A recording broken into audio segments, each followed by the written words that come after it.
Yo, welcome, Tactical Crouch 267 special Ghost. We have the one and only Mr. Faustus from the Paris Eternal joining us on the mic today. Say hello, Faustus. Hello. Hello, What's hello up? indeed. Nice to be here. I'm happy to have you. Happy to have you. Yeah. Um, I'm here for my award. What award is that? you get the award of probably the best Magic the Gathering player in this call at the moment. I know Yiska has dabbled. I know I've dabbled. I'm just gonna trust that you're better at most things than the both of us. I actually did play a lot of Magic the Gathering in college, and I did pretty good at Grand Prix and stuff. So you're probably Hey, right. you're competitive. You've been to some of these events, so yeah, I would have to trust. I used to go to limited events all the time for locals Okay. and stuff, and win them all the time. Then I think it's a safe bet. I can play a red goblin deck. Nice. I bet you can, you little cheesy gremlin. I don't ever want to hear you talk about how, I like macro in the StarCraft too. No. You play red deck wins in card games. You shut your mouth. No, I don't even for Magic. I used to because I love limited so much. I used to go on the sites for like Mythic Spoiler to figure out all the cards and like learn all. There's usually like 250 to 300, and learn every single card and grade them out for myself. So when I went to the event, I can win it. You'd have like a sheet of like, okay, this is high priority. This is like high value. Yeah. So, you've done it so much, you just look at it as like, okay, that card, that's a good card. All right, go on. All right. Well, with a little bit of the housekeeping still left to do, obviously Avril's not with us today. He's focusing a little bit more on the, OWL finals. He's got playoffs to cover, so he's taking a little bit of a hiatus. So it's just gonna be the two of us and maybe a rotating guest every once in a while. But with that said, this is episode 267. And we can't do this without the thanks of you guys, the patron producers and supporters. So this episode is brought to you by Avril Vista Baby, Battle Crab, Refan Bean, Bronze Babu How, Picasso, Chris R34444, Kasha67, Lolshin, Pork Chop Sammy, Rex Zane, and Stuck in Bronze.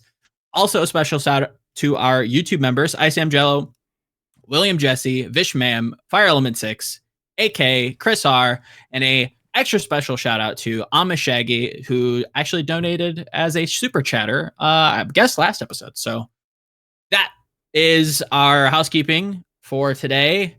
And we can't really not talk about the Paris Eternal with a Paris Eternal coach on docket for this evening. I mean, do we have to though? Do we have to not talk about them? Because I don't know. I've been pretty impressed. I won't speak for Yiska, but after I just got back from vacation personally, so doing a little bit of review, I have been personally impressed, and it sounds like, yes,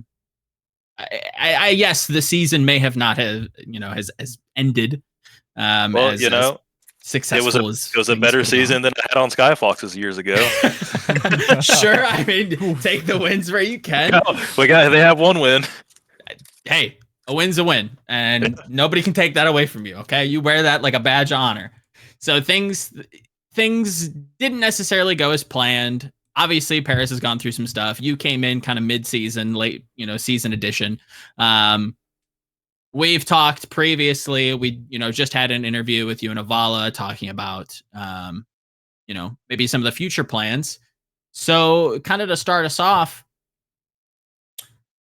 you and I had talked about maybe, sticking with this core, coming in as kind of a late edition, and this roster kind of being retooled from the inside out. Talk to me about like maybe who's like the big, like the brightest like surprise, somebody who you didn't necessarily expect. I know Avala had some really kind words to say about Malthil, but kind of interested to hear your take on this as well. Who kind of really stuck out for you? I mean, for me, it's actually Malthil too. I actually like Crowley a lot as well because people haven't talked about this much, and I'm going to do a tweet about this, is that everyone's talking about how obviously Proper is absolutely crazy. He cracked out of his mind. Sure, yeah. It's the best player I've ever watched in my life in this game. But tanks had to learn so much this season. That, like, if you don't know how off tanks used to be, they used to be like the guy in the background, he helped with things here or there. They never had to be like the hard callers because the main tanks and the main supports and some other even flex supports would do that. And barely ever off tanks did it. At least from what I know, most off tanks don't talk a whole lot. They never did. And so almost every off tank player had to learn how to actually speak words out of their mouth and like actually lead people. That's not easy to do. That's really difficult.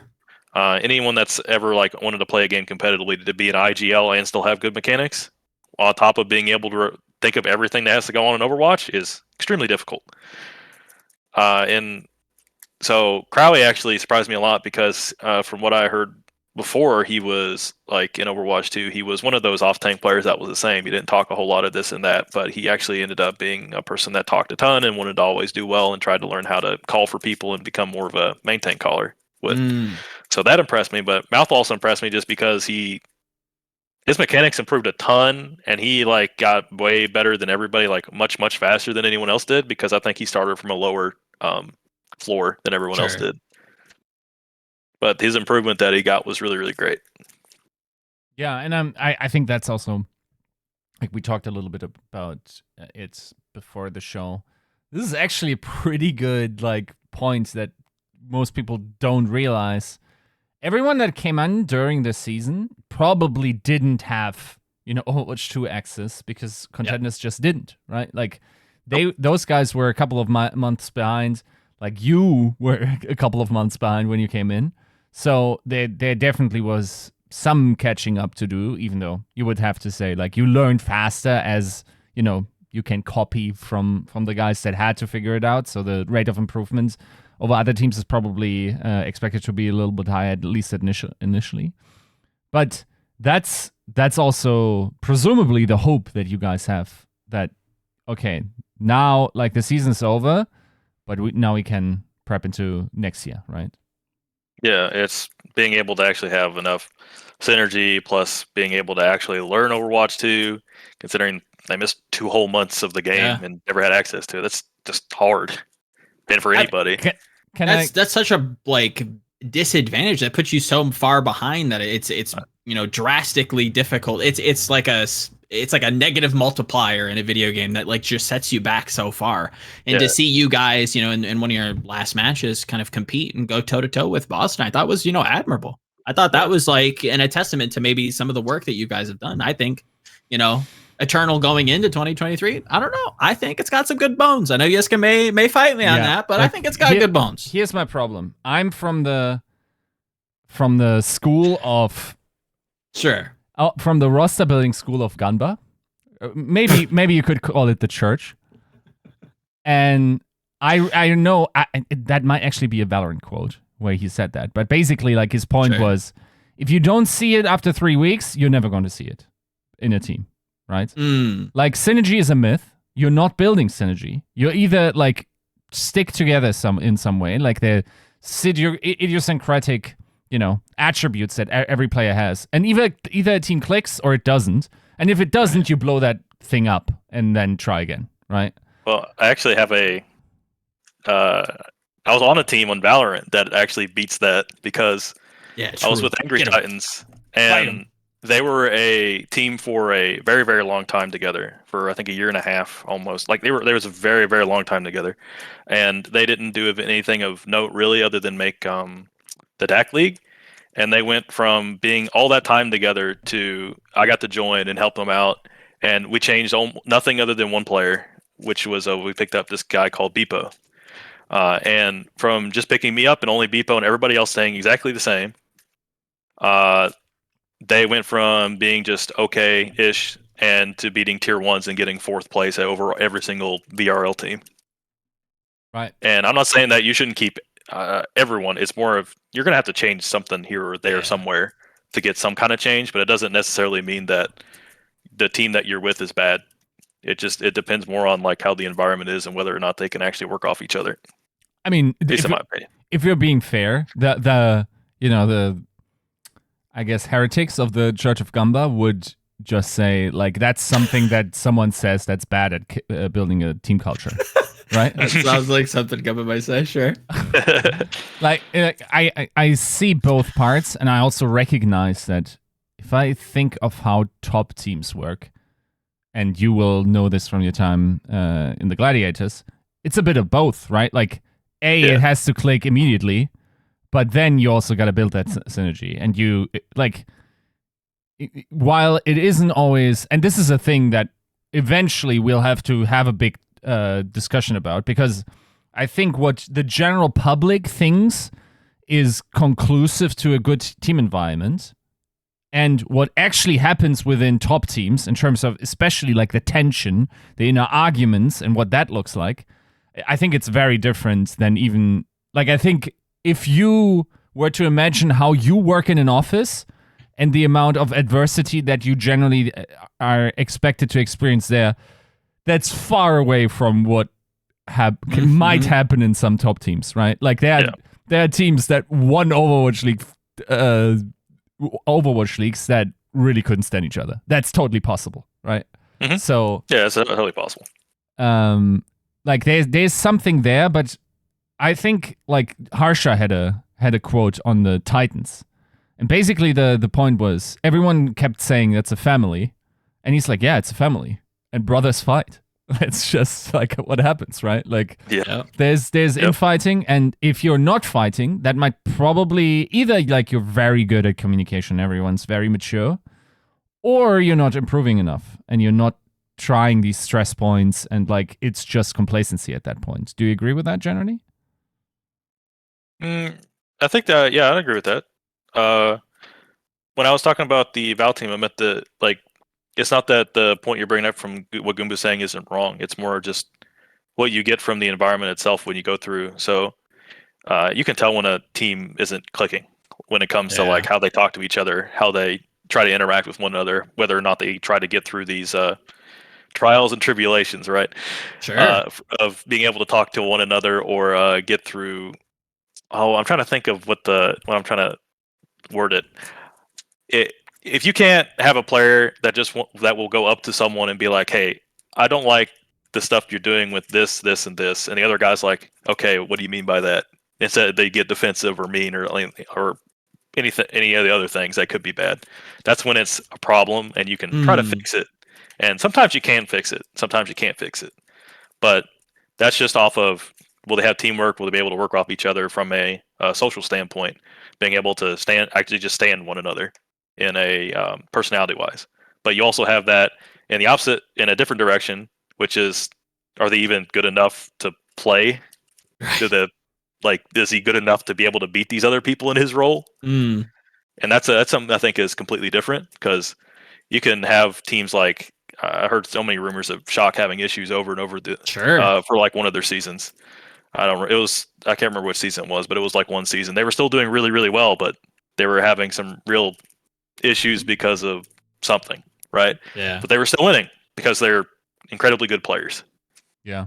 It's really weird, because my best theory is the following. Like, I remember the season you're talking about, and I'm not strategically not going to mention which season that was, as to not throw nobody under the bus. But there are teams where they are in scrims, they destroy everything, right? And then it gets to the live matches and the atmosphere changes. That happened to the Shock that season, probably. That's my theory. But because that suppression thing that happens in games, that actually helped them. That actually helped them get on the same page, because they, like, I guess if you're very well tuned for a scrim environment, but then you shut down in live matches, or if you mistune in scrims and then you turn it down in live matches, then we know which one of those two options is the better one in order to have success. It was like this one season, and that was a season that Shonk won. Like, they didn't have great scrim results, right? And that might just happen every once in a while, where teams generally, like, there are many reasons why teams don't perform like to their actual match level in scrims. There are some coaches that don't actually, necessarily always want you to win. Others, when I confront some even of the top coaches who say and tell them, yeah, I don't think that team always wants to win. They sometimes want to try something. They're like, oh, that's cap. Everyone always wants to win like 100% of the time. It's about the confidence and whatnot. I think there are different approaches, but generally speaking, like, it's kind of interesting how that shift happens, between scrims, and then how the comm structure changes in the live environment. So would you say, like, did you guys have like a discrepancy between scrim results and like live matches? We actually played better in live matches, funny enough. Other than the typical, oh, I'm panicking because we're playing live and it's winnable. We're actually doing pretty well, and that happens, I think, to everybody. Just at some point you just have to get over it. But our scrim results, I mean, I could just say like they weren't the best in the world, but we never got stomped on. We scrimmed Fuel a lot, actually. We scrimmed London a lot. We scrimmed some pretty good teams. The only teams we didn't scrim a whole lot was Shock, Glads, and Atlanta, I think. Everybody else was scrimmed a pretty good amount. And it was never really that bad. Like, we obviously didn't win every single scrim, like, hard, considering the circumstances. But they were never bad. Like, we never came out of scrims feeling like, oh my god, that was awful. Right. And I think that's good enough in my case, or like any case for a team, that if you get something out of the scrim and you learn something, you feel like you got better, or you feel like you fixed something, that's what matters more. But you also have to be the coach to set that expectation for those people, and the players have to know that. So for my players, like I said in the article for Volamel, is that the players already knew they were going to lose. We weren't just going to go straight in and start winning, because you can't just like, for the expectation at least, I can't go up and say we're going to win everything, even though there's 2 whole stages we haven't learned anything about at all, and you've never scrimmed out teams almost ever. We're going to go straight in and beat everybody with all you new guys, right? That doesn't make any sense for me to tell them that. It also doesn't make any sense for myself, because I'm also not knowing how those first 2 stages were. And that's why I said that to them, but also because if we go into scrims and we just keep losing over and over and over again, everyone's just gonna mental boom, and then we're gonna get nowhere. Which it sounds like they didn't. I mean, you and I kind of talked about this, and you just kind of mentioned it as well, that like, even with all like the trials and tribulations that this roster has gone through, and having, being rebuilt and whatnot, it sounds like everybody's kind of kept like a healthy, combative attitude. I guess combative isn't the right word, but like, people want to address their problems, they want to improve together. Why do you think? Is it because of the expectations that you guys set like very early on? Like, where does that kind of come from? Where do you think that kind of like lives or dies? That's hard to say, actually, because you never really know what someone else is thinking. Sure. I'm sure some of the people on the team didn't like the losing here like all the time. Obviously, no one likes to lose all the time. I don't. Sure. I've been around long enough that if we're losing, like, I'm like, them's the breaks. Yeah. Sucks, but move on with it. What I mean by that is more like, obviously I really hate it and I really want to work on it and fix it. Yeah. But if I sit there and just feel bad about it and sad and like do nothing for like 2 days because of the depression, what am I getting out of that? Nothing. Yeah. So I'm better off just going through with it, get what I need, and keep working on it.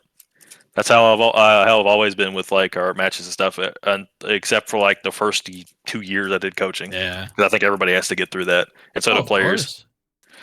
But I think that part of them having that expectation, because I heard them all the time talk about how I do feel like I'm getting better when we scrim some contenders teams, like the Odyssey guys, the new ones. Yeah. And players were like, okay, these guys are really good. Let's see how we are now. We go in and we just destroy them for like in 2 different scrims. They're just like, wow, we actually have gotten a lot better.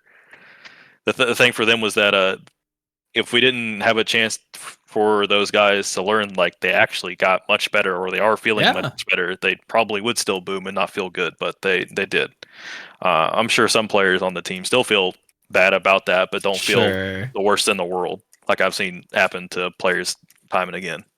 Of course, it's the expectation, I think, is a general kind of catch-all term that I think is being thrown around, because we're hearing this a lot with like London. I think that's been like their MO for a long time, and now that you guys kind of looks like you've identified at least a strong core. Obviously, you're coming in as coach. Whatever happens in 2023, I'll leave that up to the winds of fate. But what it sounds like is happening is that, and we kind of talked about this in the article, is like, you can't play the same game everybody else is playing, right? Like, nope. The game is not the same for everybody else. And I think this is a quote directly from Moneyball, weirdly enough.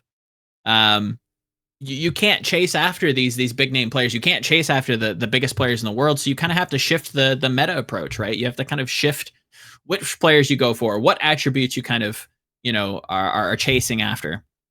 So we kind of glossed around this a little bit, danced around it. But you kind of talked about the calling structures, and it's interesting to me to hear Crowley being what sounds like is a big vocal part of this team. And I always like to ask coaches and staff members, like, if everybody was like a part of a car, like who's like the emotional center of the team, who's like the quiet, very stoic one, whose words don't necessarily, jump out at you, but when they speak, it's crazy. So kind of break me down the 2022 Paris Eternal as it stands now. Who are these players when it comes to the comm structure? All right. So we're still building through it somewhat, because trying to teach people to say everything they see while not missing other things is hard. People are very bad at it. Even if people think, oh, that's your job, you should be able to do that and work through it. Teaching people to talk while they do things is very hard, because it takes a lot of effort from both the person trying to help them and the person that needs to do it themselves. I don't know how many times in contenders I told someone, hey, I need you to say this. And then I would literally just type it and whisper to them over and over again. I'm like, you're not saying it. You're not saying it. Please do it. Please do it. And then when they finally do it, we're like, yes, it's better.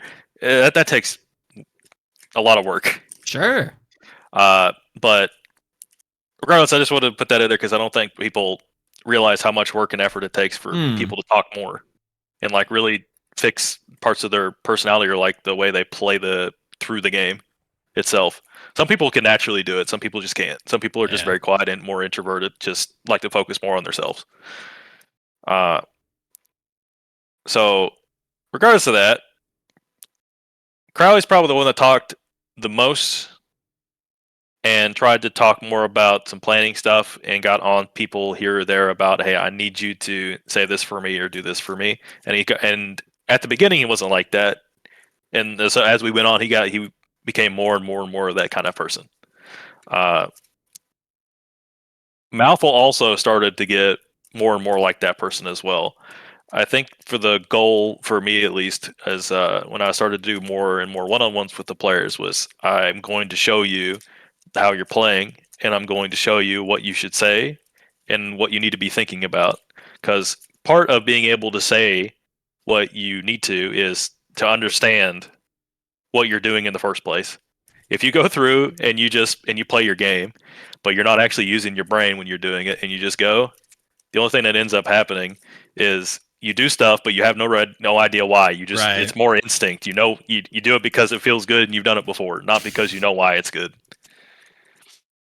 So I did that with Mouthful, and he got much better at talking. Okay. I did that with Crowley a bit too, and talked to him, and he got better at it.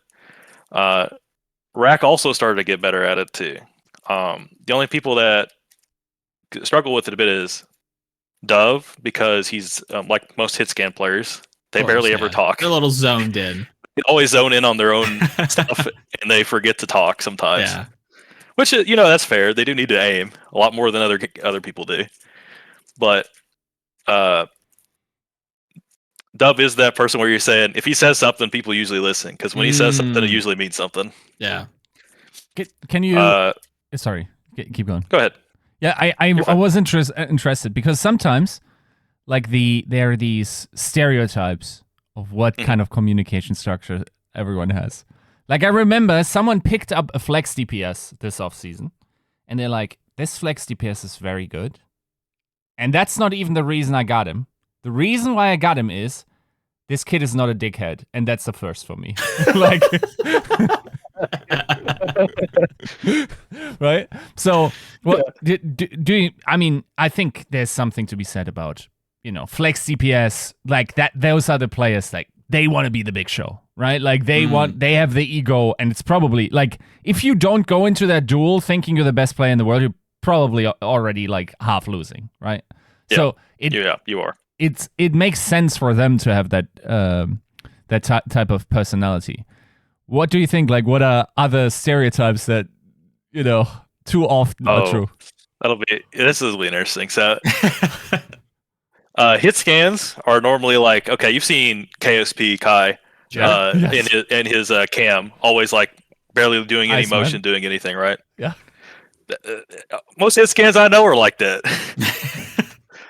Okay, there's a second one though. Do you know Lethal? Yeah. You guys know him? Okay, he's the other type of hit scan. The one that does crazy stuff all the time, does crazy flanks, does super aggressive, makes people do things that he wants. That's the other type. Mm-hmm. But he's more like a flex. That's what most flex DPS are like you said. But there are some hit scans that make the team revolve around what they're doing so much so that you have to play it off their play style. And sometimes Lethal does that stuff. And his teams usually do really well for doing it. And sometimes he can do it by himself without needing it. But those are the two types of hit scans I've seen a lot of. That's so interesting you say that, because that puts like a little like brainworm in my mind when it comes to like forcing identity. I think identity is like a big thing that I still think competitive Overwatch is still trying to find. I think some teams have like a sense of like who they are, what they're good at. They can, pick and choose out of that toolbox when they do things. And it sounds like Lethal's teams, have a very clear, and Yiska's gonna roll his eyes when I say this, like they have like a built-in team color, right? Like it's the Lethal show. You get around Lethal, he's doing the crazy flanks, you give him the resources, he pops off, you pass him the ball, right?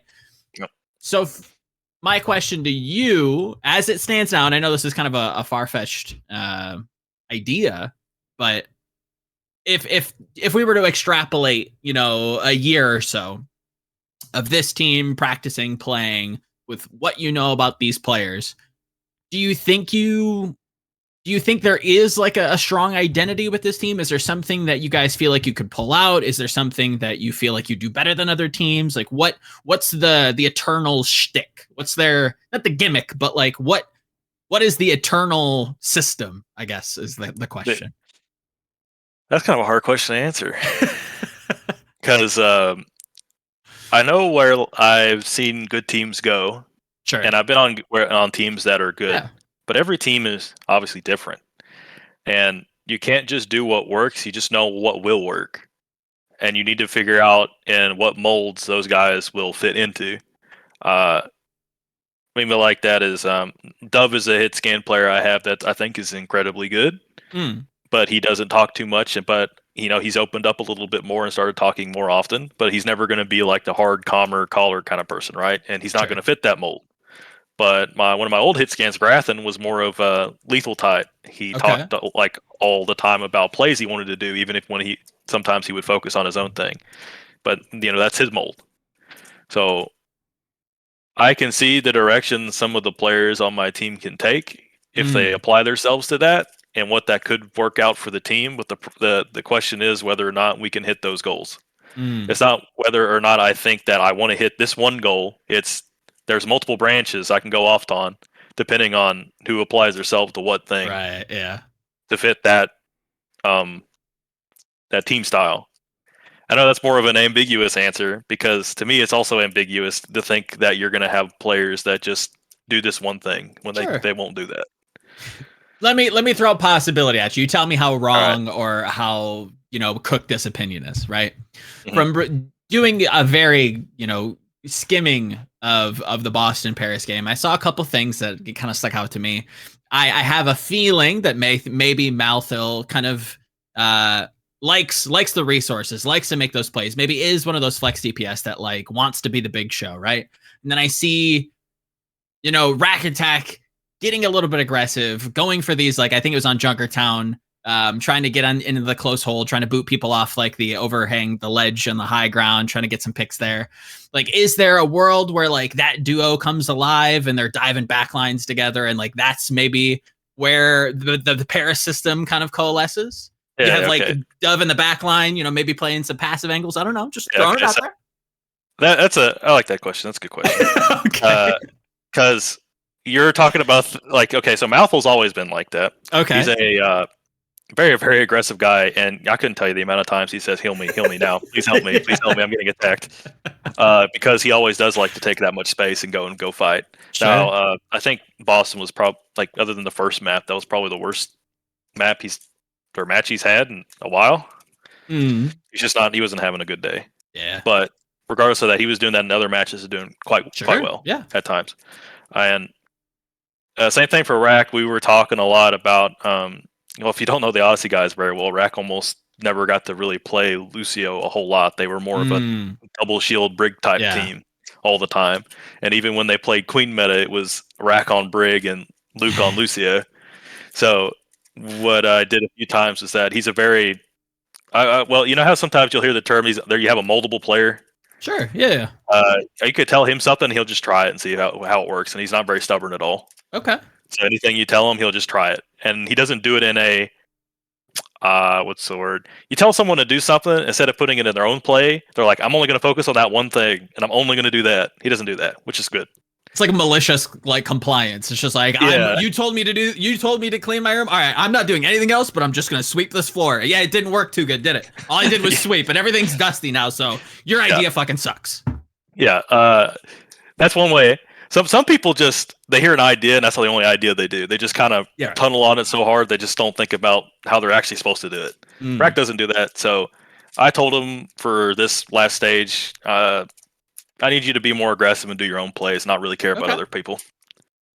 Which sounds weird, but it's because he's always played the passive, help Luke out type support player, and I'm like, you got to branch out of that. You got to learn how to be aggressive. So that way you don't just do the one thing. You got to know how to do multiple play styles, multiple different ways of getting through the game, or you're just going to be the same player. Right. So what you were saying for Mouthful and Rack is something I wanted them to kind of explore. Maybe that's one of the tree branches. Okay. That's one of the tree branches. Maybe they're actually pretty good at this. Maybe they learn it pretty well. So later on, I can build off that and fix into something that works really well with the team. Sure. I did the same thing with Dove. If you didn't notice, I had him take more angles and try to tell Crowley more often like what he was going to do in fights at the beginning, so that instead of just having Crowley tell people everything, I also had Dove and Mouthful being like, I'm taking this space, we'll have this. Do you feel like, looking at the Boston match specifically, because one of the notes that I had written down was that I could feel Dove in the game. I think like a lot of this meta currently, a lot of it can come down to just like opening picks from the Sojourn, right? Like they just hit a rail and the fight's over. Like, dang, that sucks. Like it felt like Dove was really getting a lot of words in, whereas Seeker didn't necessarily have much of an impact, at least early. So do you think that's kind of an implementation of that feedback, where he's trying to take a little bit more angles, working a little bit better with Crowley? Do you think like that was like the payoff there? I think on the cost it was 100%. Like from what I saw from what he was doing, he was trying more and more to see how much he can get away with. Right. And on Busan, he figured it out. On the other maps, it was a little bit different because it was just more of playstyle differences between how we were playing and they were playing, right? But I think that Dove really started to get it. But I also think for Dove himself, he's just like this guy that will say, I'm going to outwork you as much as I possibly can.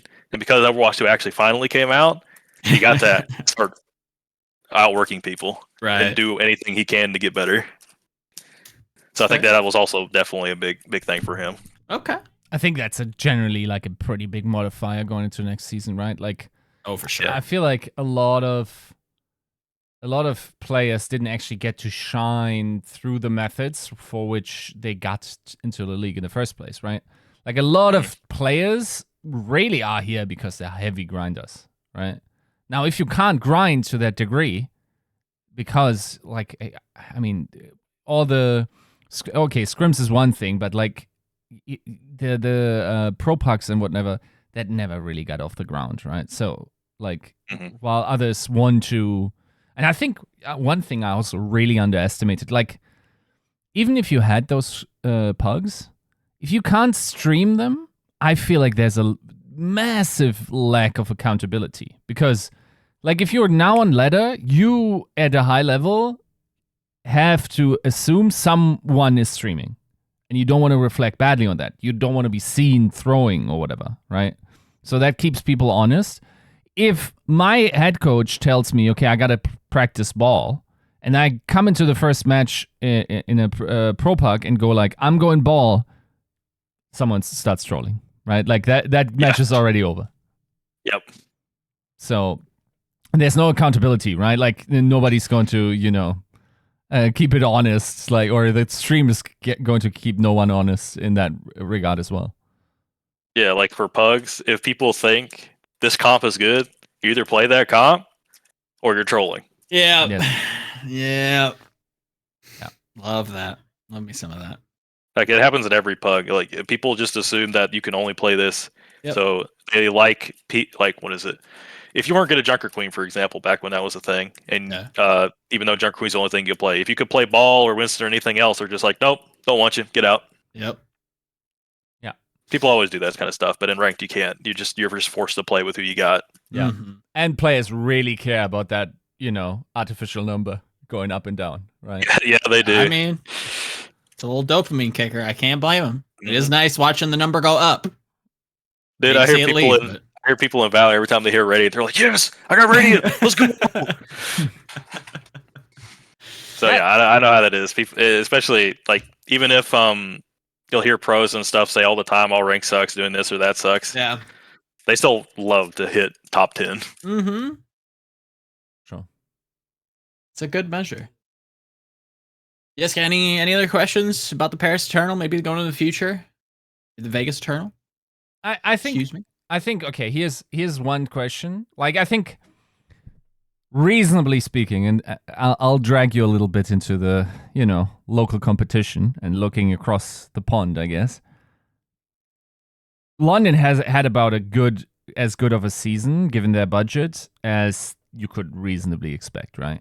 And over the seasons, sometimes there have been teams that have been able to outperform their resources. I'm thinking, Boston season 1.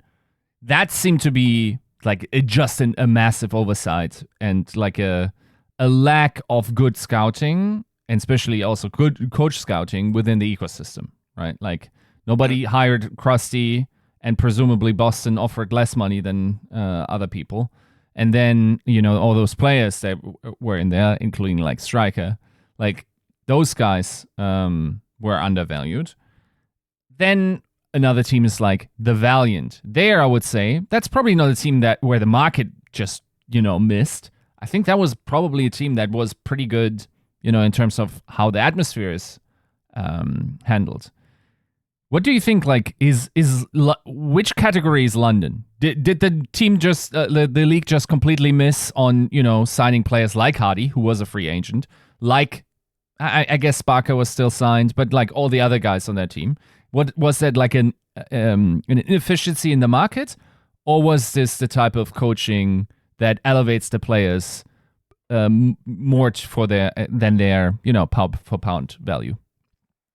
That's hard to say for London. I think it's a little bit of everything, because European players weren't getting looked at much for this season, Sure. at least as far as I know. Because I know most of them, basically all of them, and I know what they were getting into or like who they were trialing for and all that.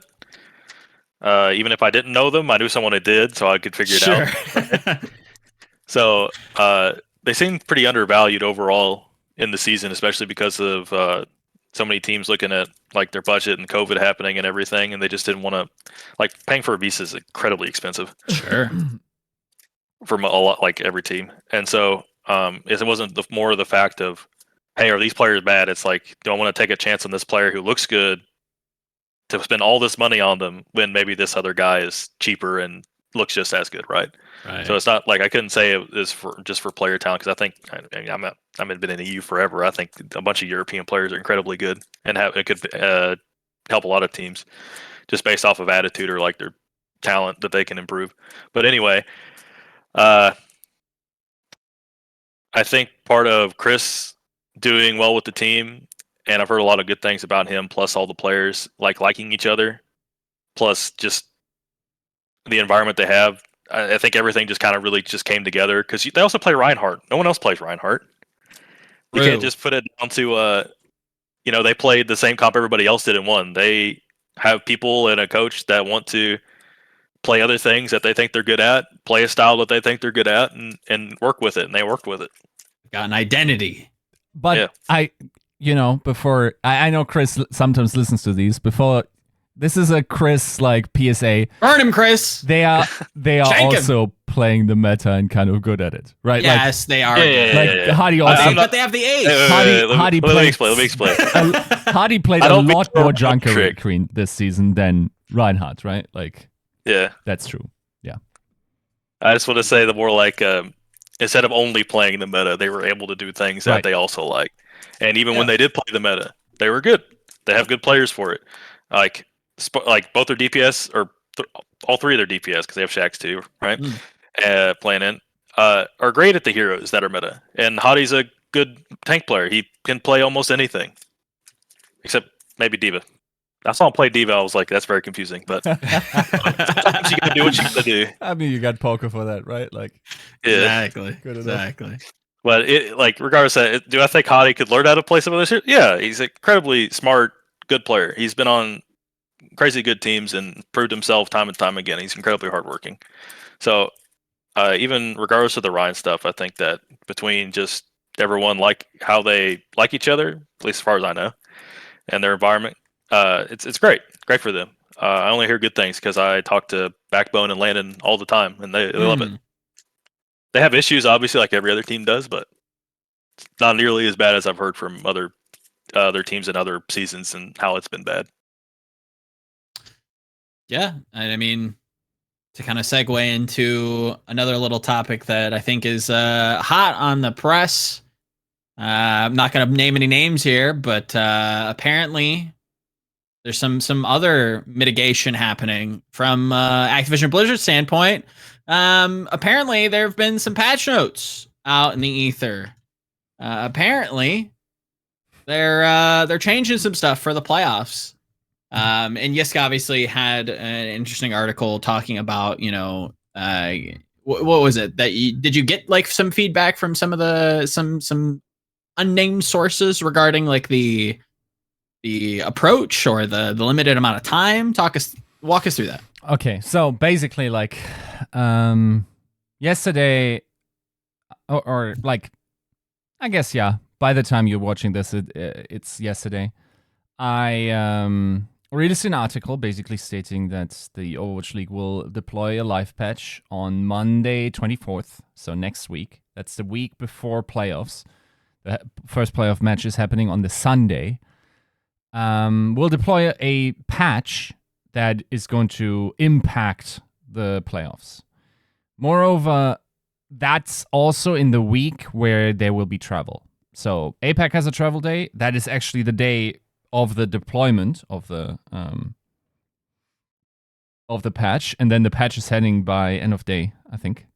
And then NA also has to get there for the teams that have to get there, right?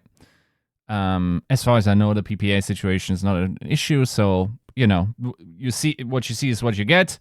About approximately maximally 5 days of practice on a new patch. And then later on, I could confirm what the patch notes are. Now, this is confusing, and I'll add some clarity here. I'm not 100% sure how that happened either, but basically, the patch notes leaked. The guy that leaked them said, I just trolled. But the best I could find out is that this was already given to Contenders players beforehand. And probably that guy, I'm not sure if he's a Contenders player or whatever, or just has friends there, probably got it there. And then, of course, Overwatch League's teams need to be, informed that this is happening as well. The thing is, just knowing the patch notes, like Faustus, you probably also know this, doesn't help you that much. Like, you got to see it in practice, right? So, practice, 5 days, new patch, new hero, right? That's another added complication here. Theoretically speaking, the teams that were already qualified, and we know that this is happening, the top teams that were already qualified already started scrimming on the Kiriko patch with Kiriko enabled. I can tell you, I saw scrims with her in. It wasn't like a surefire thing. No, it is. They're just wrong. It's one of those meta states where, like I asked around, some said, incredibly well designed hero, like really fun, like all the right buttons to be pushed there. The problem is the numbers are very underwhelming. Healing's not great. Damage is rather hard, like to get the big damage numbers and especially like hitting headshots, even for the best mechanical players in the team, is definitely not a reliable thing that you're expecting there.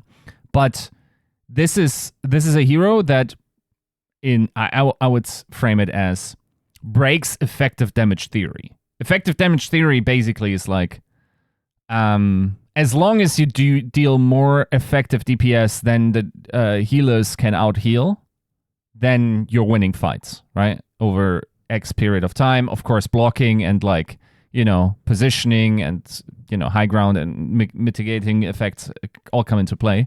This is more a hero that is very effective with the numbers that she brings to the table, as in healing very effective where it needs to be, and like the damage probably needs to score a kill rather quickly, therefore not being healed. So you're not, like playing any sort of siege type of situations, right? Like I think the poking can work in some ways where like you act upon like a random Kiriko headshot hitting or whatever.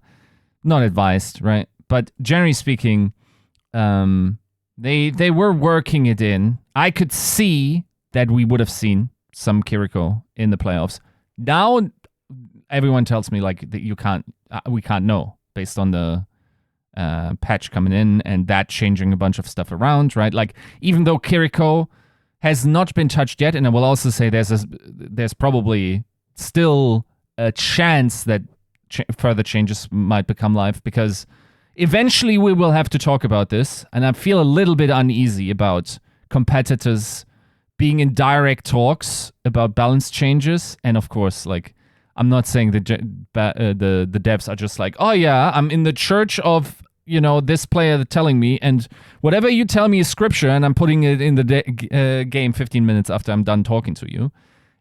They're of course like very concerned for the entire player base. I still, like, humans are subconscious animals, right? Like, are you telling me that there's a secret Game of Thrones? You think there's like somebody has the ear of the king and they're, oh, you should buff Sombra today. The thing is, like, if I'm Dallas, let me tell you this. If I'm Dallas Fuel, I know my lobbying sucks. Okay? like everything in there that I care about has been nerfed, right? So sure, yeah. Yeah, this is a little bit of an iffy thing, but like, okay, long story short, and I'll toss it to you, Faustus, because I kind of want to hear what you have to say about this patch, and then also in conjunction with Kiriko. But I guess the first question you have to ask is, how hard is it to prepare for a playoffs match, maybe the most important match of your life, or matches of your life, in 5 days? Well, impossible. If you've been around for Overwatch for a bit, you should know that it takes about a month and a half to really know what you're doing. Sure. So 5 days is not that much time. Now, when I say a month and a half, I mean it more like you probably won't have the perfect meta, like you won't have the meta figured out, but you're gonna know enough to know like what you should at least do, and you won't just have to do it on the fly. And you'll have some time to try a few things out. You'll have some time to see what people like to play, the play style, all that. Well, if you have 5 days, you just kind of have to focus on yourself. You can't care what other people do. Which in Overwatch, I think really sucks for coaches. Like it hurts not being able to practice what you want to do against a specific team in their play style, because then there's more up to chance and the players figuring it out instead of you being able to help them figure it out. So. Yeah, 5 days to practice a patch before you're in, especially with meta-defining changes and a whole brand new hero that has an incredibly high skill ceiling. Yeah, that's going to be difficult. Yeah, I can't imagine, like you said, it feels too good, the role that's meant to be very strategic and, to look at film and to, draft up these ideas to present to players to try to implement, to counter opposing ideas and strategies. I can't help but feel like the position of the coach coming into the finals currently is incredibly dampened. But I have to throw this back at you as a retort. Do you think that, like, successful systems season long will be revealed in the finals. Does that make sense? No, I get what you mean. I actually can tell you a team back in EU that this happened to. If you guys know the org Giganti, back when they were European team, they had a lot of Finnish players. They were Finnish org. Yep. So Goats was a thing for a very, very, very long time. And the contenders played on that for a while. Giganti was absolutely destroying everybody. They were 6-0. Not a single game was like even close. They were just dominating on Goats. And then the playoffs are going to happen. And all the contenders teams get a week to figure out how to play 2-2-2. No Goats. This isn't as bad as that, obviously. That's a huge change. Yeah. Sure. Yeah. That's a giant change. How the heck are you supposed to figure that out in a week? Right? So what I know is I play versus Giganti a lot. They're a hardworking team. They don't just get good at stuff like that. They build it up, figure it out, and then find their counter and how they want to do their play style into it. That's how they'd win, right? And so when they came in, did they do well? Yeah, they did pretty well still, but they still lost because that's just impossible to figure out that quickly because someone else might have a better idea. And then you have to work through it and fix it. And if you only get a game to do it and then you lost, you go to losers bracket, you get 1 day to figure it out. Could you figure it out? Maybe. But I'm not saying it's easy. Sure, yeah. So what I get from that more is that, was their change bigger? Yeah. Is this change smaller? Sure. It may be a little bit easier to figure out, but it's still got the same implications. Like some teams are better at figuring out the way they need to play and their play style to beat other people. And you do that sometimes and you don't feel like, I would say, like you have the best talent in the world that can just beat people by just being mechanically better and playing the game for a while and understanding the game at a very, very, very high level, right? And so if you go in, you barely get time to practice what works for you, and you just figure out, oh, this doesn't work anymore, or you're not even sure it works anymore. You're just going to be directionless a bit. But Faustus, okay, let me get a drink ready because right after I'm done saying this, I have to clean my mouth, wash my mouth. Okay. But Faustus, shouldn't the best teams in the world be able to adapt to every single meta?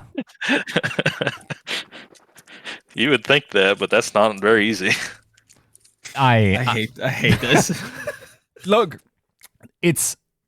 I think, okay, let me run a theory by you, and the problem is I can convince 0 people of this theory, okay?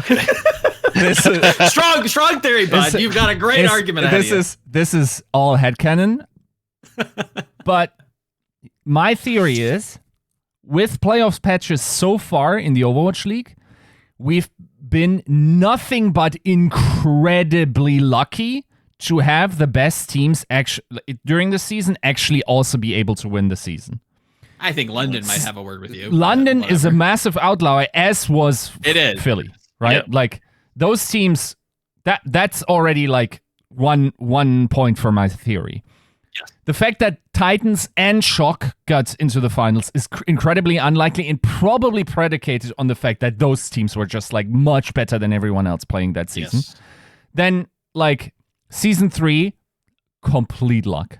Like that, as the meta changes so quickly or so often, that they were like the teams that got in were able to. Season 4, Shanghai probably transcendentally better than everyone else as well, but to the point where their finals opponent are like not even mad that they're losing. You know, it's just right. They're like, well, it's I will say the very fact that Atlanta got there based on that meta and them having a better matchup is proof for my theory that it works. It's just Shanghai was much better than everyone else, like tiers better than everyone else. Right. And they themselves got lucky that their meta comp was capable of winning that season. But generally speaking, this season specifically, because it feels like we have a lot of top teams now and a lot of teams that are generally capable, basically this patch is more likely to have decided the outcome of this the Overwatch League Grand Finals than whatever the teams will be doing. Oh, actually, You could also think back to when I think was it last season when Washington came out with that Hog Zarya comp and then just started winning. Yeah, I think was Yeah. that 2020? Was that 2 years ago? I think it was. I mean, it's been a bit. Even season 2, like Washington is terrible for an entire GOATS year. Then stage 4 rolls around. Like, I'm not sure where that team goes if they get into playoffs. Yeah. They had a pretty good 4th stage, right? So yeah, they had a really one. Like this is once again, like, Church of Gamba. Like, it is as much as it is synergy. Synergy can only grip after a certain amount of time, and like meta understanding and working and like incremental changes, all that jazz. In 5 days, you're doing none of that shit. Like, what is happening is either your players click with the meta or they don't. And the best you can do is find a meta that works, that sort of, and this is where I think almost, and this is an underrated part of it.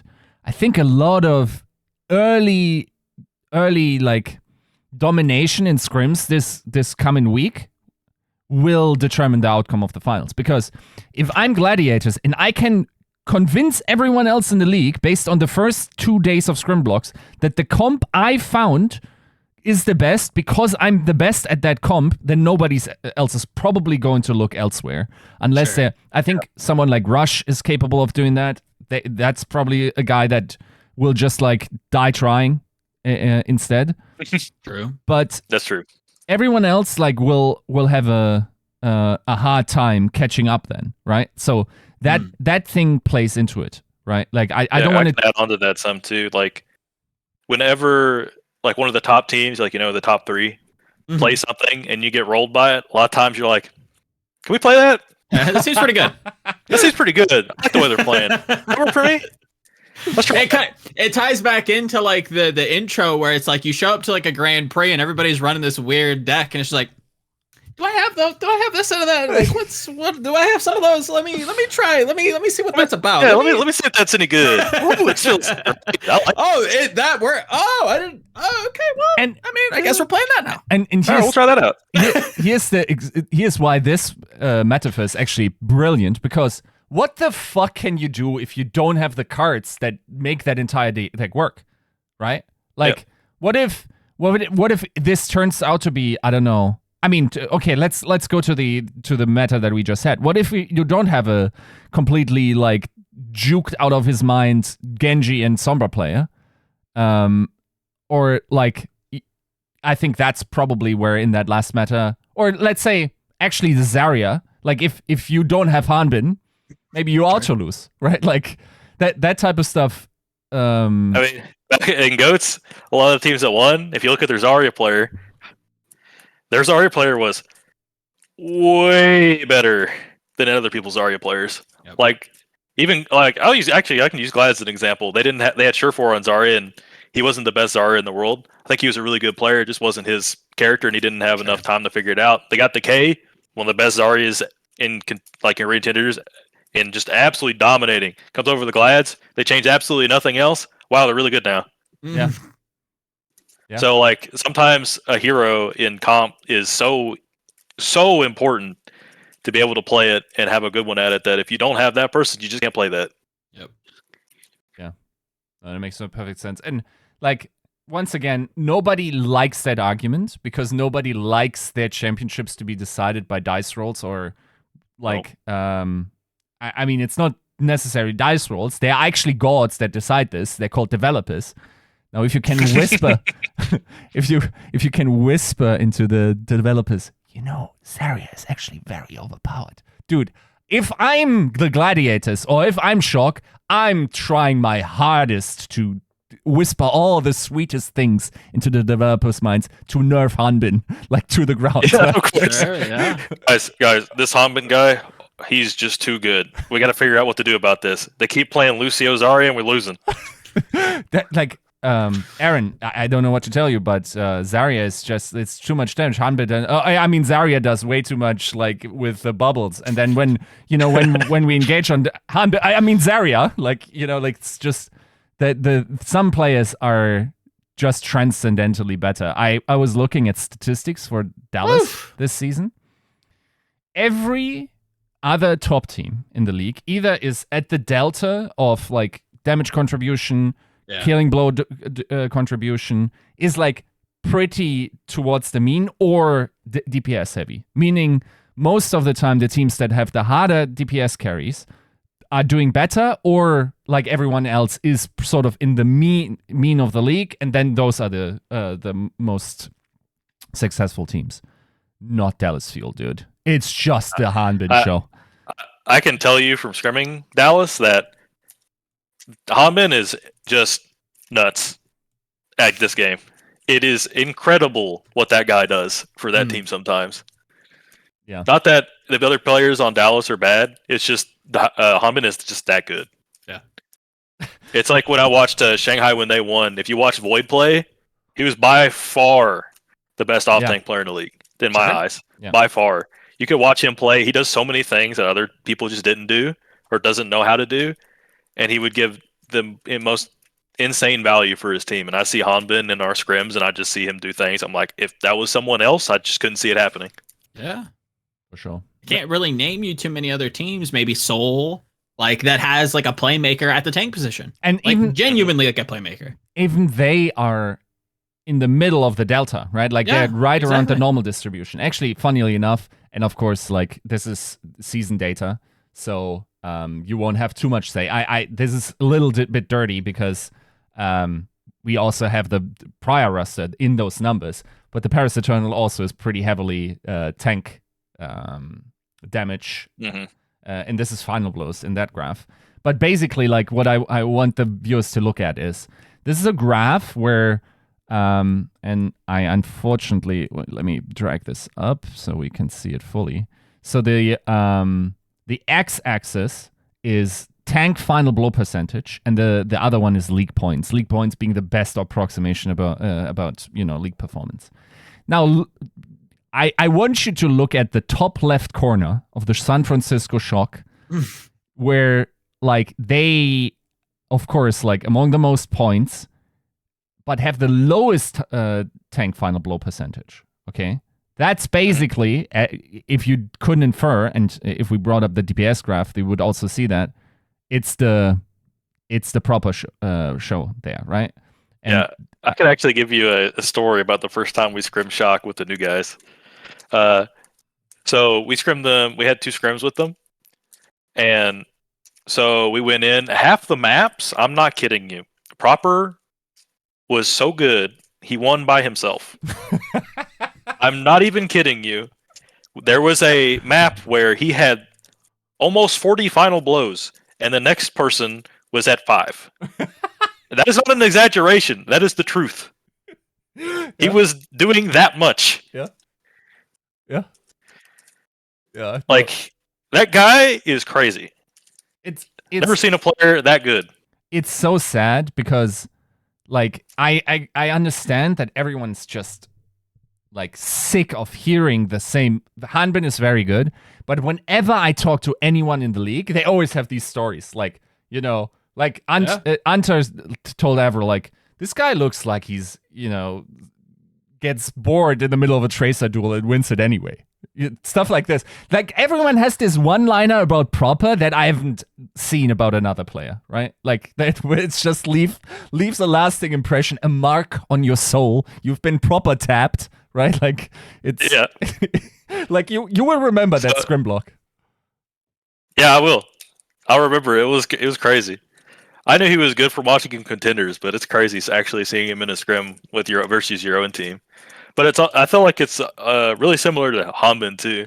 You never really see a tank that just does as much as he does. Yeah, 100%. Also, like when I was thinking about the MVP race, I really wanted to give it to a tank because of how much difference of a role your actual role changes. Mm-hmm. So, like seeing Smurf or Hanbin win it, I think makes a lot of sense. But their argument is that the other guy is proper, and he's proper. Yep. He's crazy. But I also don't want to give that away from how good Smurf and Hanbin have really done for their teams as well. For sure. Yeah, I think like I have to maintain my stance on, like, had Hanbin played and dominated throughout that, I think I probably put him at MVP. He didn't, and that I have to evaluate that in. I also understand why they had to play Fearless, but once again, right? But basically the other point to just explain the graph is look at how alone Dallas Fuel is here from all the other top teams. Everyone else is like on the left side of the distribution, right? And yes, like it's a different cutoff. Like, yeah. I know how to read graphs, guys. But basically the point is that Dallas Fuel completely disregards what we might statistically believe to be the case about Overwatch 2 tanks. Like, Hanbin is absolutely able to carry, and I know for a fact he's also the drill sergeant for that team. He dictates everything there, right? So that's definitely, like, those are definitely the qualities of an MVP player.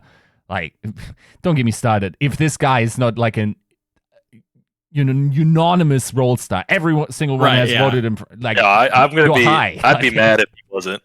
Yeah. No, like this is also very interesting, and in large parts, like I hope we get into a meta equilibrium, and it's the best that can happen with that balance patch, right? Where everything is sort of playable, right? Like where Dallas Fuel can keep their style and they can play this area, but where the Shock, I don't know, can play something that works better for proper, and also You can say London. You just say London. Just like say where London. where Just Ryan Reinhardt also London. works, right? Like Exactly. something. I think stage 1 was pretty good for that. I'd say mid-season. I thought mid-season was very like open. You could do a lot of different things. There was a lot of different looks you could throw. Like Stage 2 I think is where it really like started to open up. People with 1 were still trying to figure their own stuff out and like getting some things, but stage 2 people started to play all sorts of things. Yeah, it was super cool. And in that way, you talk about like having an open meta. You talk about maybe Zarya still being in vogue with like a glossary look at this early access patch notes. Is there anything that like jumps out at you as like, okay, that could be a little worrisome? Maybe there's less Genji, and maybe there's more or less Sombra. Is there anything here that kind of like gives you like an early meta read? I think the biggest change was obviously that Sombra. Sure. It almost feels like they gutted her. I don't even know if she's even playable anymore because of how much less damage she does. Yeah. Especially with no ult change, like at all. Like she builds ult slower too. Like it was those changes are massive for her, especially considering how much playtime she had in this last stage and how integral she was to some people and how they like did stuff. That changes a lot for people. So the other changes, it's more of I think you have to feel it out to see like if it's like a hard nerf or like a kind of whatever, or if it hurts the burst, or for how you play, does it hurt you, right? Because for some people that kind of stuff obviously is a nerf, but maybe doesn't really hurt as bad as you think it does. But that Sombra change hurts a lot. Okay. Genji mains around the world were crying. Do you understand that, Tias? Oh yes. Every time Genji's damage goes down, something really messed up happens to his combos to the point where people are like, wait, this doesn't work anymore? Yeah. It's got to be a weird muscle memory, like when those breakpoints get changed and it's like, an hour ago that kills. Like, why? Yeah. Please. So like if that change makes those breakpoints change a lot, then it's really, really going to hurt him. Yeah. Any early reads from the Scrimming Stock Exchange, Yiska? Anything? No, I mean we can't stream yet on that patch, right? Like sure, but the Stock Exchange do be talking. I think people have been playing Kiriko for the past week and a half or something. Sure, yeah. No, that's definitely a thing. But I really think a lot of teams, and it will be interesting. I think a lot of teams will keep it very close to the chest what we're running. Like I think there will be teams will be looking at their bracket very deliberately and go like, sure. I'm dodging I'm dodging you, I'm expecting you to win this, I'm dodging, and will try their best to get the best possible opponents to practice against that they can avoid the longest, and will swear them to secrecy. Sure. Which if we're being honest, generally doesn't work that well. But yeah, I think that if I'm like a team that is probably not expected to be doing well, maybe I find the other team that doesn't, and I'll just try like throwing curveballs with each other. Like we're only scrimming each other. If anyone knows, I know like you're now eternally on the shit list for like, right? Like stuff like. I want to explain a little bit about this Sombra. I want you to know how much of a menace she has been in scrims for people. So if she doesn't get played, here's what happened. Basically, every single team scouting completely changes because you used to have an invisible hero in the back pinging people, so you knew exactly where everyone was at all times. Yeah. You can't just kill stragglers off cooldown. Used to like with her, she forced people to have to play in groups. Now you can get away with more. If you didn't play in a group and you got caught, you immediately died.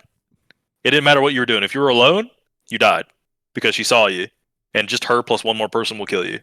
Her ult is an immediate win con. If you have it, you will win the fight if you know what you're doing.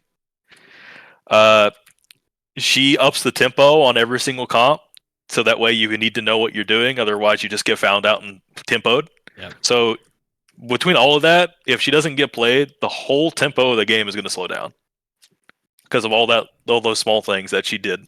And teams that like to play it a bit slower, like to play a little bit more brawly, use that a ton. And not having that means you don't have that information anymore. So sometimes you'll have to do stuff blindly. So presumably this hero is overpowered enough to basically be, everyone will play them in play-ins, right? Do you think that's true? Like, there's probably not another meta interpretation right now for any of those play-in teams? Not completely sure. Because people can try out a bunch of things, maybe something works a little bit better. So it's like Sombra did that kind of stuff, but even then you saw people play that Zarya comp because even versus Sombra, you're fine not needing the player. But for some comps, like if you're playing the Diva comp, you don't have a Sombra anymore. Like if you don't get to play Tracer Sombra with that Diva, that changes a lot. Like it changes a lot. Because Genji can't do the same thing that Sombra does. Right. Yeah, that makes sense. Do you generally agree with the approach of playing the play-ins on this patch that we all know? I mean, if that's what they did, I guess that's what they did. I'm not completely sure about it. That seems odd. Yeah. But it also seems odd to be like, hey, here's a patch. You get 2 days. All right, figure it out.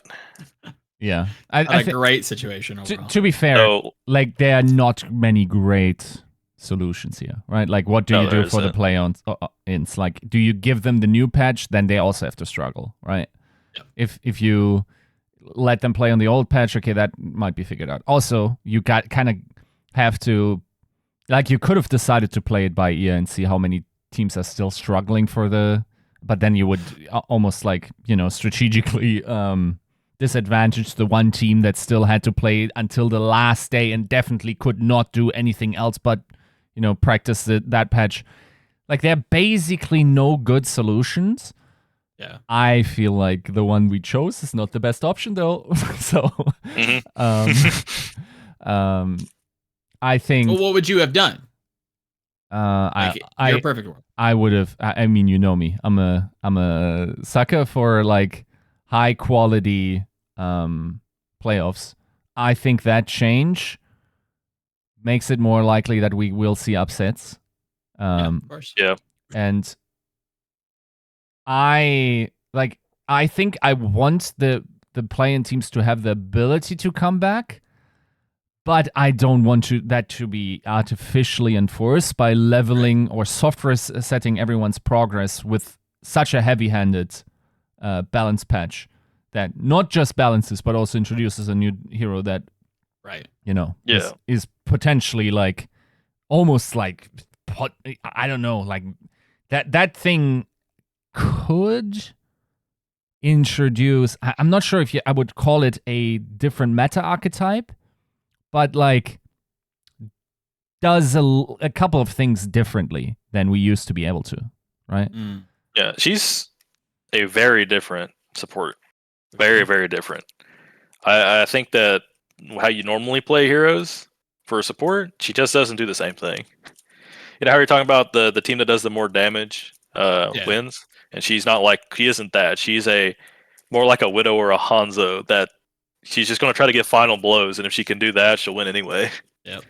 To the point where like maybe you don't do that much damage, but you get so many kills and picks Doesn't off matter. of her, or other people. It doesn't matter because they're going to be down a person every time. Yep. And so like I know some people are going to try her out in like brawly style comps, but I don't think that's what she's good at. I don't think she's a brawl hero. I think she wants to dive, right? I see these. I had a soapbox very early on. I'm gonna be selfish here for a moment and pitch this to you, Faustus. Right? Yeah, Sombra got nerfed, and I'm kind of glad she did because I saw a very, very clear world in my mind where like pre-nerf Sombra and Kiriko were like this like delivery service from hell. Yeah. Where like Sombra just runs in, you teleport to her, invisible through a wall, and you just kill somebody. Yeah, I thought that if you were gonna play brawl, you have to play a Sombra with her to give her some way of diving with you or like getting away. Because if you so the difference between her and Bat, let's say you're playing the Zarya comp, right? No Sombra, just the normal Genji, Soy, Genji, whatever, right? She has no one to TP to, that's other than Genji, but Genji's not going to be that far away, so there's just no one to teleport to. Yeah. Your cleanse only lasts half a second to say, I don't know how much it is, it's not very long. Yep. And you do good damage, but you also have to hit headshots for you to do anything significant, to be honest. And then you would never ever actually be able to use your wall climb because you don't want to go forward because you're on a brawl comp. You need to like play your distance so that way you don't run into things, right? But you could play far back, but then you don't get any damage because your projectile is so awkward at long range. Sure. So with Sombra though, that changes. She's going to be behind them all the time. You always have someone to TP to. You can fight with it. You can always have some way of escaping in a brawl comp, so you can actually play off it really well. But I feel like if you don't have a Sombra with her in a brawl comp, like she's just a worse bat. I don't see how like let's say you were playing the Zarya comp or Zarya comp. One's Kiriko, one's BAP. I don't see how the BAP Zarya comp just can't just run straight at her and kill her. Yep.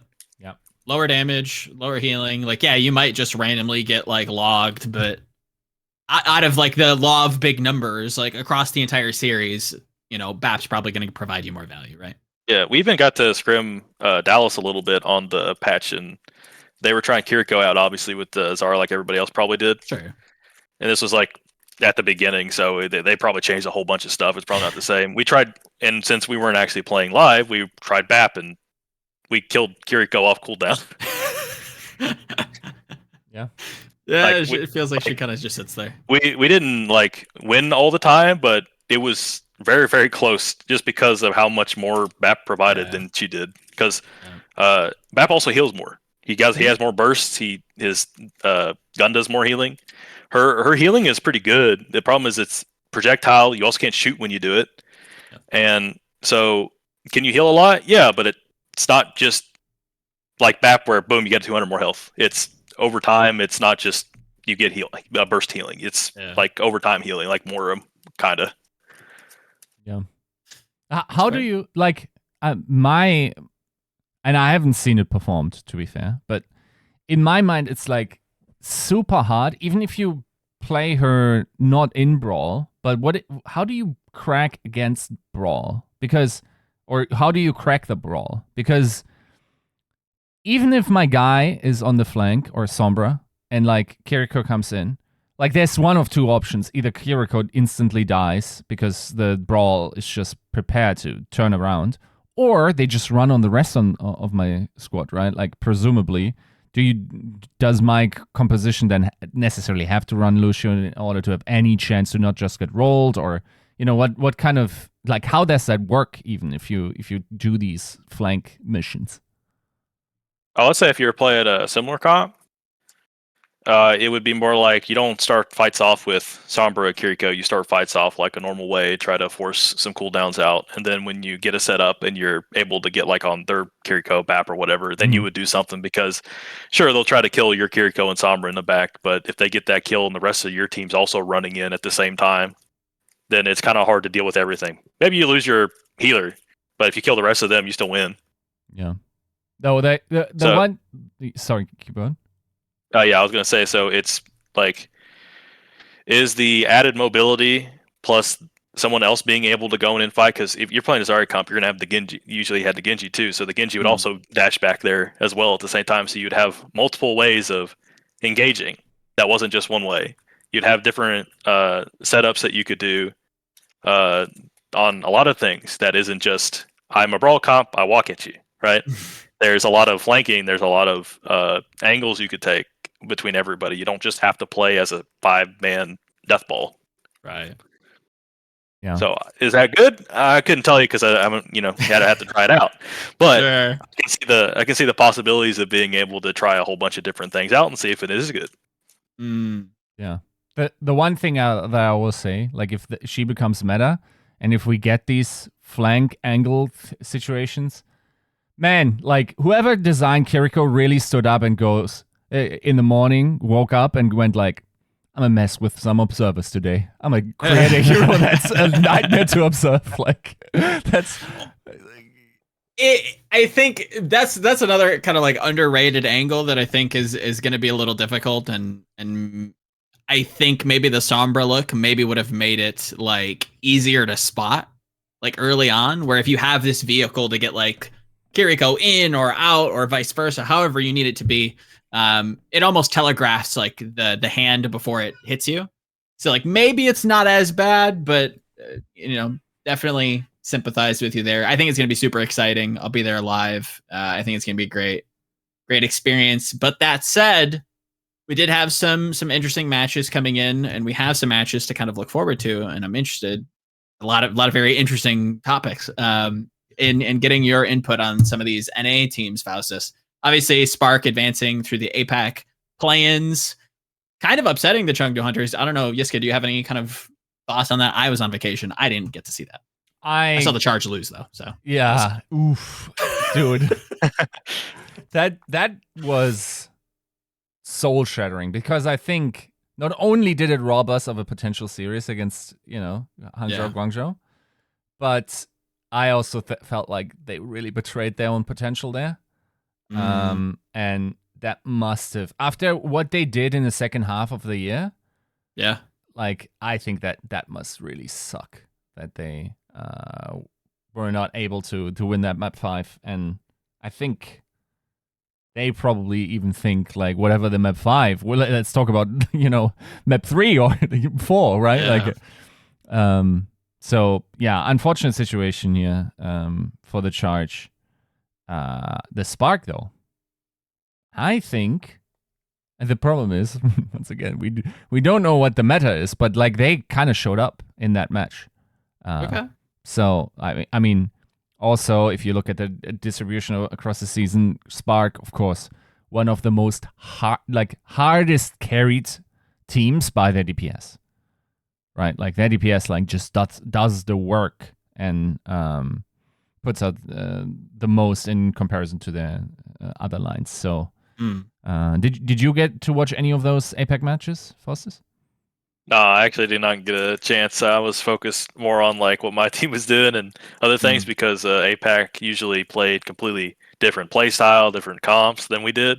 So looking at them, you could get a few things, right? If you wanted to check out like some strats people did on maps or get a little bit of a different idea from someone that does a different play style. But generally, I didn't get a chance to watch APAC all too much. It's fair. Yeah, I think... I'd see some Bernard. Shout out to 2016. I think Albion's very, very pleased with himself seeing Bernard on the old Zarya pick. Just need money to flank him. Show up with the BK Stars backline. But yeah, to me, I haven't gone through Spark Hunters with a fine tooth comb. I think that's very surprising, especially given Spark's like recent results, and on top of that, signing that backline. And I know, at least I think I saw like Super Edge back in the lineup, and I think there's Teru. So it's, I don't know how you could put faith in that. I don't know how that was a 3-0. But we'll have to see. And if, like you're saying, if they showed up, then there's always a possibility, right? I don't know who they beat in APAC, right? Maybe they take Philly close. I can't see them, going into deep waters with Seoul, but I mean, and there's also Shanghai, who knows, but Yeah, at least as far as I know for APAC, all the teams' DPS combos are crazy. Yeah, it's nuts. They have crazy so DPS. Yeah. It is wild. But we do have an NA representative. So we're gonna go through these teams one by one, and we'll take a vote at the very end on which of these four teams, or which two of these four teams actually do advance and get their 2022 playoff berths. And starting us off, I think is an outside favorite, the Florida Mayhem. How do you guys feel about the old Church of Gunba? Yiska. That's one of those teams where they play better in in the live matches when it actually they actually play better when the stakes are high too.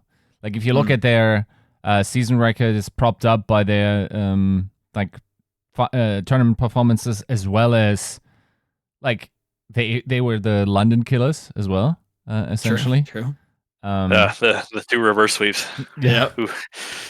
That's a rough one, especially like considering in those tournaments, I recall that London was also sort of like a sleeper pick. Like they were doing very well in scrims, could have gone far, and always like Mayhem were the gatekeepers. I remember interviewing Sparker, and he was like, it's an embarrassment to lose against that team after the first time they did it, and then they did it again. I think generally speaking, there's a bit of I think they got through their identity crisis. Hydron has been playing like out of his mind. Phenomenally. I think that if we're playing any Sojourn, like that's got to be your guy now, right? For sure. Or would you still, do the old switcheroo, Faustus? I mean, I think for play-ins, if you have a player playing really well like Hydron's doing, it doesn't make a whole lot of sense to just swap it up unless something's really going wrong. Yeah, for sure. I also, low-key, their backline, if we ever get to the Kiriko era. Oh, okay. I see where you're going with this, and I like it. If we ever get to the Kiriko era, dude, like they have some like mechanical crack addicts in that team, right? You're gonna see Magid in the back line. He can't feed anymore because he can get out. What a hero that masks all my like weaknesses? Amazing, like amazing. That's actually a hero made for him. I feel like. Yeah, for sure, 100%. And they've been big on like these. I don't know how Kiriko is going to fit within like the archetypes that we've labeled out with like flex and main supports, but this is a team that all season long has been like creative in the way that they look at the game, and they've leveraged some of these double flex before. So I think there's some credence there. Yeah, I'm a little concerned that they over prep. We've seen them do that a little bit. The whole, and once again, okay, this is.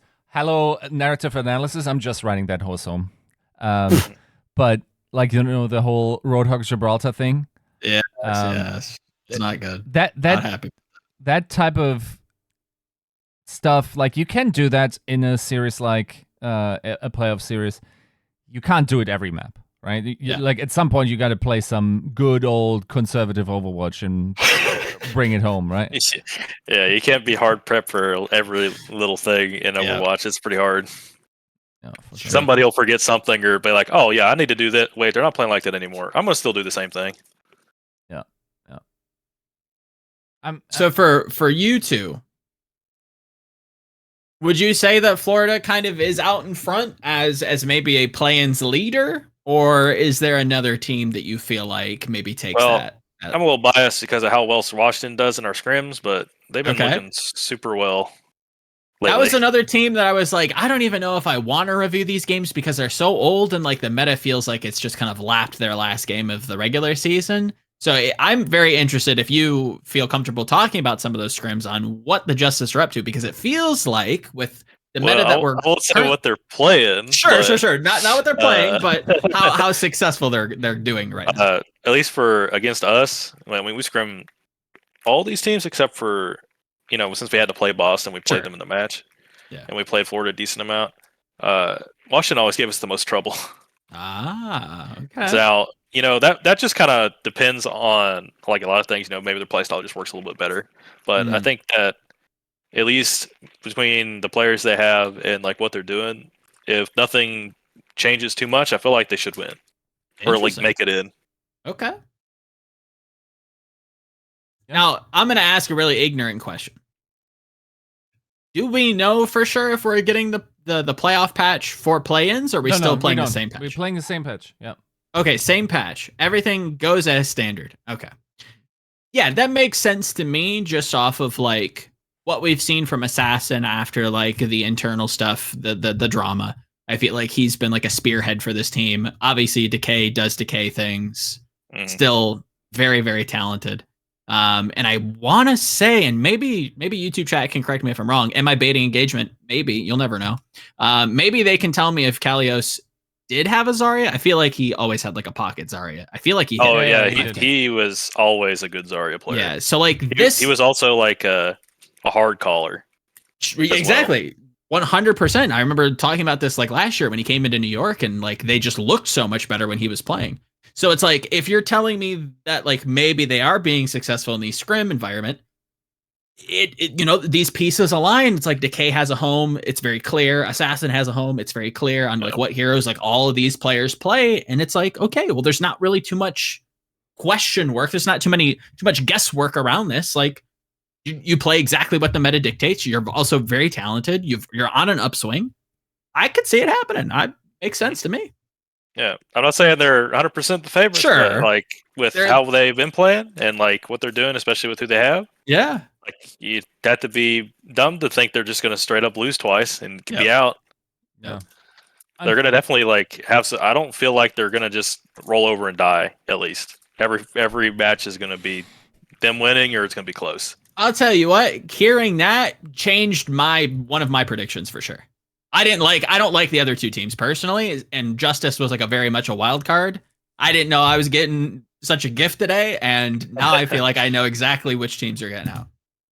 Yeah, my thing with Justice is I think they are likely, or I think they're, for me, the second most likely team to make it out of play-ins. I think that they are also one team that is likely to lose a lot of performance going out, because what I was looking at stats as well, but also like at gameplay, and Decay is nutty, dude. Like this season, low key, like has been hard carrying for this team. Like if he has to be forced of his picks, then, and it doesn't necessarily mean that is going to happen through the, like, once again we talked about the Genji thresholds in terms of the combos and whatnot, but man, like this guy has been once again putting in some work. Yeah, there's a few times during scrims I'm like, oh, in my head I didn't say anything, but I'm like, yeah, we just got decayed because he's just getting a pick every single fight without fail. Yeah, and that's presumably on Genji, right? Yeah, I can't remember if he's playing Genji or Sword. I would guess the other one. I would say that Assassin's probably playing Genji and Decay. Yeah, I'm pretty sure. I'm pretty sure Decay is playing Sojourn, right? And Assassin's playing Genji. Yeah. The thing is, also, if that team still had Vigilante, okay, I'm thinking differently about how the playoffs go. This is a thing. Like, have you guys presumably haven't scrimmed Atlanta, as you said before, right? Have you looked at that player and like, because Chris was basically, I was talking to Chris, had an interview with him. Christopher was like, yo, if it wasn't for proper, then I would say Vigilante is the best player in the league right now. I watched some of Atlanta play quite a few times on the replay to see like what they're doing, their play style, see if I can learn something right. I watched Vigilante's play and I'm like, wow, this guy's actually hard carrying. It was ridiculous how much that guy was doing on Zen to people. There was fights where I'm like, oh, he should definitely die here. I see a Tracer go at me, just instantly dinks the guy and he's gone. I'm like, oh, okay. How many times does he do this? All the time. Yeah. Wow. Yeah. And that's also like, and I don't want to, get too off on too much of a tangent, but this is also where I'm looking at Atlanta for Kiriko stuff, and like where I'm thinking, okay, that's also a guy that definitely like if there's a mechanical ceiling to be hit, like that's the guy that gets there first, probably, right? Given I can see that. how he's played this year, but yeah. So Washington, yeah. Once again, like whatever they're doing now is just bonus given their situation for me, right? Like, Yep.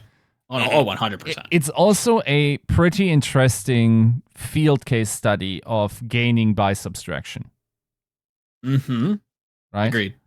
Yes. Like, that's a team that really rallied around an identity as soon as, like, all hell broke loose internally. And now, I mean, they definitely have played better Overwatch post-apocalypse than 100%. they did before, right? Yeah, they definitely have. Like, I feel like they've been playing way better after that happened for some reason. Whatever happened, I don't know. With them, I don't know, but they definitely feel like they play better. Yeah. I was very optimistic at the start. I had a very specific like metric of success for them coming out of last year, where I felt like they were just like overly gun shy. I felt like Mag was just like afraid to like pull the trigger. They didn't seem like they had like a good engage. Like it didn't seem like anybody was calling for the team. And now after everything's broken out, it feels like I don't know how you feel about this, Faustus, but I feel like first in. And it's hard with like certain meta compositions that this doesn't always apply. But when I see like Assassin just like flying in ahead of his team and like the team rallying behind him, I have to assume that there's a very clear calling structure. And then you know, we talked about this with Kalios. It feels like it now. It feels like there's actually somebody like at the helm of this team. There's like a game plan. You still have Decay doing crazy stuff, like you said. It just kind of works. It just makes sense. I don't know. Yeah, it seems like when they swapped it, they got a little bit more of an idea of how they wanted to take their fights and like how they wanted to go through things. Like I don't know, I know Kalios is a hard caller, but maybe it was that Assassin's actually able to communicate everything that he wants to do, but better than Decay does. Yeah. And then Decay actually does more on Sojourn than he did on Win Genji, which I feel like he does actually, even though he's good at Genji. Yeah, he's another one that just definitely changed their play style. They're way more aggressive than they were before. Yeah. No, for sure. I think, and I guess we can use this as a transition. It's kind of interesting because Mag left that team, but Mag also hasn't been looking bad, right? For the Uprising. And once again, like, okay, the tank situation, once again, like a controversial one, to say the least, right? Is it though? I don't know. Punk's playing pretty good. Yeah, but so is Mag, and then you gotta like you just look at the results, right? What the team is from a coaching perspective. Like if you have two players like that playing pretty well on like both of them, you probably just look at how the rest of the team plays around them, right? Yeah. Yeah. Otherwise, it's just a headache. Mm-hmm. Like, okay, I got this really good player. I got this really good player. If I pick either one, I just, it's good, but like the other guy doesn't get to play. Yep. That's all you get. So you have to just work with, okay, who actually just fits better for this? Or is there something specific that we're doing that requires this hero? Which, funnily enough, you mentioned with Boston, this is, I think it was either, let's see, I have my notes here. I think it was versus you guys. They were doing like the 76 stuff on like push, and I think on one of the Busan submaps. And it's like, okay, it's interesting. I can't, for my own like heuristics, when it comes to Overwatch, I feel like high tempo is good Overwatch. Aggression is good Overwatch. Like controlled aggression, not like Titan's crazy head down, berserker aggression. But I just don't know how well the Sojourn 76, like very kind of passive. I like Yiska's analogy of like the siege. It feels very kind of slow. You're kind of like running flanks. You're trying to abuse the map as much as you can. Did you guys feel bothered by that at all? Do you think it has legs to stand on? No pun intended. That comp, I'm not completely sure because I can't say it's just bad. Sure. Because I can see, like you said, it has some legs. on certain maps. You know, they Yeah. played it on Sanctuary, which makes sense. You could play that. You play a soldier who can actually flank around and fight a Sombra or fight a Tracer. You get a different angle. You can't just kick them out easily. I'm like, okay, that makes sense. You play them on New Queen Street, you got the same thing going. I'm like, okay, yeah, you could do that. That wouldn't be that bad. Does it like the best pick you could pick? I'm not really sure I could tell you that, but Right. does Soldier get to do things? Yeah. Does he do a lot of damage? Yeah. Okay. I can see where it works. It does. I agree there. It does feel like a very like map specific thing, and that was definitely something that felt very apparent from looking at some of these Boston games. And what I highlighted is like one of the scary things for Boston is like their pace shifting. Right, they could go from playing New Queen Street, I guess, versus New York, playing the Sojourn, the 76, and then immediately go into Genji, and it feels like they shift gears perfectly. They hit the clutch. They're diving in. They have that aggressive, like, engage tool with the Genji to kind of go in and assassinate somebody off of the damage from the Sojourn. Seeker still getting, impact kills. Definitely somebody that I don't think gets enough love, even though I think he's obviously not the greatest, but, still very impressive. I don't think they're to be slept on, but I'll say that they're better in Toronto. I'm not very high on Toronto. I don't know if that's been very apparent, but I like Boston as like an outside shot, but for me to kind of get ahead of the conversation, I'll say Mayhem and Justice are probably getting out 1A, 1B. I don't really care how they do it, but I think that they're just like there's a pretty big gap. I don't know how you guys feel about that. Yiska, do you concur? Yeah, I think generally speaking, I think that's just how that worked out this season, right? Yeah. I think Toronto's had their metas, but right now I'm not big on them. Faustus, do you have anything to add with Toronto? I could poo-poo on them, but I don't think it's Toronto's a team where like I always feel like if everyone says they're mid, that's exactly what I see when I play them or like see them. They always just feel mid. Like they don't underperform normally, and sometimes they overperform, which is good. They don't have a bad floor, right? Yeah. But it's hard to say whether or not they'll win or not because it depends on if they're going to overperform for that like couple days. Because I do know that Hisu's fantastic. I think maybe Decay is better than him, but I think he's better than everyone else at his zero in the play-ins. I think when Toronto played Florida recently, I would have to give Hisu the benefit of the doubt. It did not feel like he had a good day at the office. It felt like Hydron was like overperforming, Hisu was underperforming, and it was like very obvious in that 3-0, right? Yeah. We know Hisu to be a very talented hit scan. It's like his the niche he's carved out within this team. For me, it's two things, right? Mm-hmm. It doesn't feel like Toronto has a strong second man in the meta currently, right? You still have Aldo running around on Tracer. His impact is not necessarily like tangible. The Genji, they feel like very hesitant to run. And then I'm looking at Habba throwing 2-man down grabs, and I want to pull my hair out the little bit that I have left remaining. I'm like, it's such a good ult. You can't afford to just throw that away. The amount of times that you can just like grab a Zarya and kill her, or like grab a Genji that's just running around flanking and just kill him. Like, it's so valuable. You can't just be throwing that around. I just did not like what I saw coming back and doing some review. I feel like I think Hisu, I got to give a lot of respect to that guy. I think he's improved the most out of any player I've watched.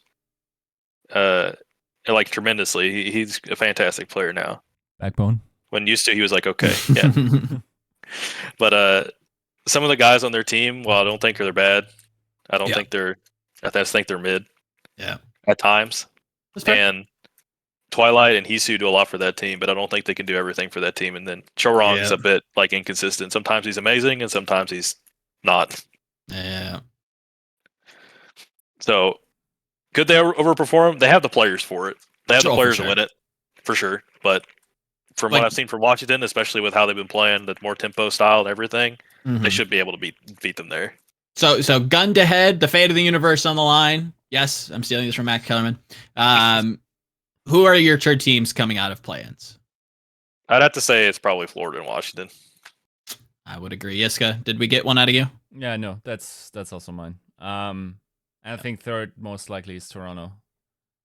Toronto could both be the best team simultaneously while being the worst team. Yep. I couldn't agree more. I think Boston needs to expand how they play a little bit. When we played them, I felt they were very one note. Like you saw how they played, that's exactly how they play all the time. There's like very little differentiation between that. And if you play that really well and the other team isn't like quite doing what they need to or like grasping what they need to get through, which I think we weren't in our match other than the first map. Yeah. You will still lose to them, right? But being that one note, especially with how Florida likes to do things, I feel like they're going to run them over if they stay like that. Yep. I tend to agree. Any last notes before we skedaddle out of here? Yiska, anything else burning your little German heart? No, not really. I think I'm looking forward to in terms of what the patch notes actually end up being, if that was actually the finalists that were given to the teams. I'm looking forward to the play-ins for sure. Are they played on 2 days? That's, by the way, not inconsequential. I think that's actually a great move by the league, that we don't have all of these on one day, because that feels a little, much. Like 30 days between games. You can't even have post-match interviews with the winner and whatnot during the APAC play-ins. I think that was the case. So this is definitely an improved format, and I hope that's basically my primary hope, that the best selection of the team that in the next meta takes place here. And of course, fortunately, we will never find out how the other teams would have performed, right? But I mean, like, once again, definitely worth watching now, because considering the patch comes in, there's a soft reset to all of this. What do you know? Maybe there's a finals candidate in there next weekend, right? It's true. With like you said, with how much you could soft reset the meta, with how often we see these crazy Cinderella runs, we're due for one to actually steal a title. Like you said, the Justice. I don't know how. I don't know why. But the powers that be just always seem to give them like a late. They got a gas tank on them, right? They just come alive for whatever reason. Roll the dice, however you want to put it. With the Hog and the Zarya. Gear. Yeah, it's crazy, and it looks like it could happen again. So we're due for a crazy upset. We're due for a season 1 electric boogaloo, but I think that's gonna do it from us over here at Tactical Crouch. This has been episode 267. Like, subscribe, all that jazz. And we will see you, hopefully playoffs, I believe, is the next time we will see you. So tune in then. Take care.